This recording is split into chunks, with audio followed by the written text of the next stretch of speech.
Sunday அதுவுமா சாப்பிட்டுட்டு என்ன பண்ணலான்னு யோசிச்சுட்டு இருக்கும்போது சரி கிண்டி பார்க் போகலாமே, நம்ம போய் ரொம்ப நாள் ஆச்சு, நம்ம பையனும் கூப்பிட்டு போனதே இல்லையே அப்படின்னு சொல்லிட்டு கிண்டி பார்க் போனோம். ஸோ கிண்டி பார்க் உள்ளே போனால் நல்லா ரெனோவேட் பண்ணி வச்சுருந்தாங்க. ஸோ அடல்ட்ஸ்க்கு 60 ருபீஸும் கிட்ஸுக்கு 10 ருபீஸும் வாங்கினாங்க. ஸோ உள்ளே போனோடனே ஒரு மேப் இருந்துச்சு. சரி அந்த மேப்பை நம்ம வந்து ஒரு வீடியோ எடுத்து வச்சுக்கிட்டோம். சரி எப்படி போகலாம் அப்படின்னு பிளானை போட்டு போனோம். ஸோ ஃபஸ்ட்டு எடுத்தோடனே ஸ்பாட்டட் டியர் இருந்துச்சு.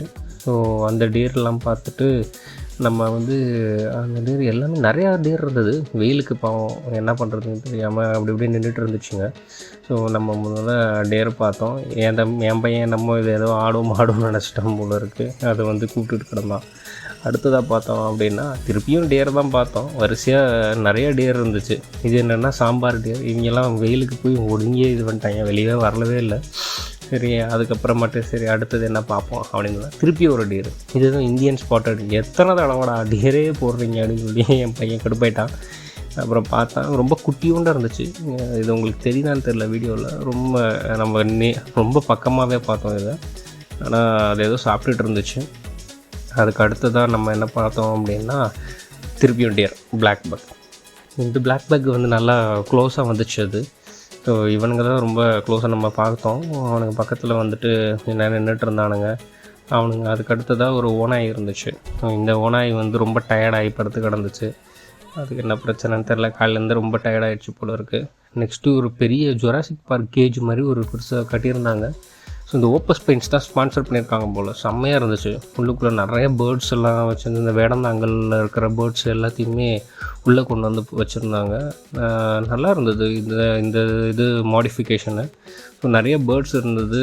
ஆனால் என்ன சொல்கிறது, வெயில் அதிகமாக இருக்குது. அது மேலே ஏதாவது கூரை மாதிரி ஏதாவது போட்டிருந்தா இல்லை சம்திங் அந்த மாதிரி எதாவது பண்ணியிருந்தால் அதுங்களுக்கு கொஞ்சம் பரவாயில்லாமல் இருக்கும். அதனால் தாங்க முடியல போல் வெயில். எல்லாம் தண்ணிக்குள்ளேயே கிடந்துச்சுங்க. அங்கங்கே நிறைய மீன்கள்லாம் இருக்குது போல் இருக்குது.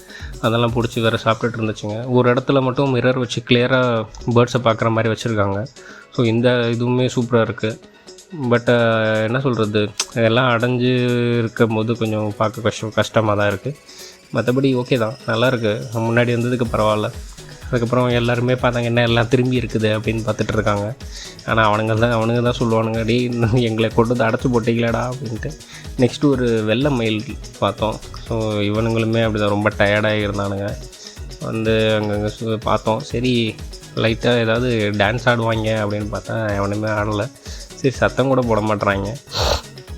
நெக்ஸ்ட்டு அப்படியே அடுத்த இதுக்கு மூவ் பண்ணால் ஒரே ஸ்னேக் செக்ஷனில் அனகொண்டா, நல்ல பாம்பு, அப்புறமாட்டு கட்டுவிரியான், இந்த மாதிரி நிறைய பாம்பு பார்த்தோம். நம்மளுக்கு பாம்பு பார்த்தா கொஞ்சம் அலர்ஜியாகும். பட் இருந்தாலுமே பக்கத்தில் பார்க்குறதுக்கு நல்லா இருந்துச்சு. மலைப்பாம்புலாம் அது பார்க்குறதுக்கு சூப்பராக இருந்தது. நல்ல பாம்போட குட்டின்னு நினைக்கிறது. நல்ல பாம்பு ஏன்னா பெருசாக இருக்கும், நம்ம பார்த்துருக்கோம். ரொம்ப குட்டியோன்னு இருந்துச்சு. இதுக்கு அடுத்து வந்து கட்டுவிரியான் இருந்துச்சு. அப்புறமேட்டு இந்த பாம்பு என்னென்னு தெரில, கேமஃப்ளேஜ் ஆகி இருந்துச்சு. இலையாக இருந்தது. நம்ம அதை உத்து பார்த்திங்கன்னா தெரியும். ரொம்ப நம்மளுக்கு அந்த இலை மாதிரியே இருக்குது. பட் ஆனால் அதில் ஒரு பாம்பு இருக்குது. அதுக்கு அடுத்ததாக வந்து ரேட் ஸ்னேக்குன்னு ஒன்று பார்த்தோம். இந்த ரேட்டை மட்டும் சாப்பிடுவோமா. ஸோ இதுவுமே நல்லாவே போஸ் கொடுத்துச்சு நமக்கு. வெளியில் அந்த இது பொந்துலேருந்து வெளியில் வந்து தலையை நீட்டிட்டு திருப்பி உள்ளே போயிடுச்சு. அதுக்கடுத்த சரி பார்த்ததெல்லாம் போதும்னு போய் ப்ளே ஏரியாவுக்கு போயிட்டேன் என் பையன். போய் அங்கே நிறைய புதுசாக இந்த விளையாட்டு இதெல்லாம் நிறையா வச்சுருக்காங்க. அதிலலாம் இந்த சின்ன பசங்களுக்கு விளையாடுறதுக்கு நல்ல ஒரு இது கிடச்சிருக்கு. ஸோ அங்கே போய்ட்டு அதுக்கு அடுத்து ஐஸ்கிரீம் வாங்கி கேட்டார். ஒரு ஐஸ்கிரீமை சாப்பிட்டுட்டு நெக்ஸ்ட்டு திருப்பி கண்டினியூ பண்ணால் ஆஸ்ட்ரிச். இது ரொம்ப பக்கத்துலேயே வந்துச்சு. நாங்கள் பார்த்ததுலேயே இதுதான் கொஞ்சம் பிரம்மாண்டமாக இருந்துச்சு. ரொம்ப பக்கத்துலேயே இருந்துச்சு.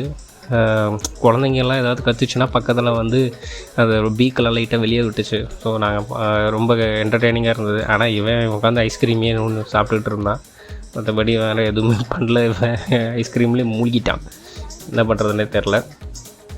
அதுக்கு அடுத்ததாக வந்து நாங்கள் என்ன பார்த்தோம்னா மயில்.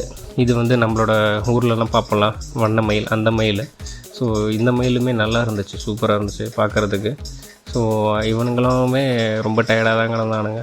இந்த கூண்டில் இருக்கிற பறவை தான் பாவம். ஒன்றே இருந்துச்சு. அட்லீஸ்ட் ஒரு பேராவது போட்டு விட்ருக்கலாம். நம்ம பார்த்தது டக்கு பார்த்தோம். டக்கு ரொம்ப பக்கமாகவே பார்த்தோம். நம்ம பையனுக்கு டக்கு தெரியும் அப்படின்றனால ஜாலியாகிட்டான். அதெல்லாம் பார்த்து நிறைய டக்கு இருந்துச்சு. ஸோ அதுக்கு அடுத்து தான் நம்ம அப்படியே அடுத்த செகண்ட் போனால் கடைசியாக நம்மளோட ஆன்செஸ்டர்ஸ் மங்கீஸ் பார்த்தோம். ஸோ அதுங்க சாப்பிட்டுட்டு இருந்துச்சுங்க. இப்போ தான் ஃபுட்டு வச்சுட்டு போனாங்க போல இருக்குது. ஸோ அதெல்லாம் சாப்பிட்டுட்டு இருந்துச்சுங்க. ஒரே சேட்டை, ஏதோ குட்டி குரங்கு அப்படின்னு சொல்கிறாங்க. ஒரு அங்கே ஃபுல்லாக எல்லா கிட்ஸும் அங்கே தான் குமிஞ்சு கிடக்குறானுங்க மங்கீஸ் பார்க்குறதுக்கே. நல்லா இருந்துச்சுங்க, சத்தம் போட்டுட்டு இருந்துச்சுங்க.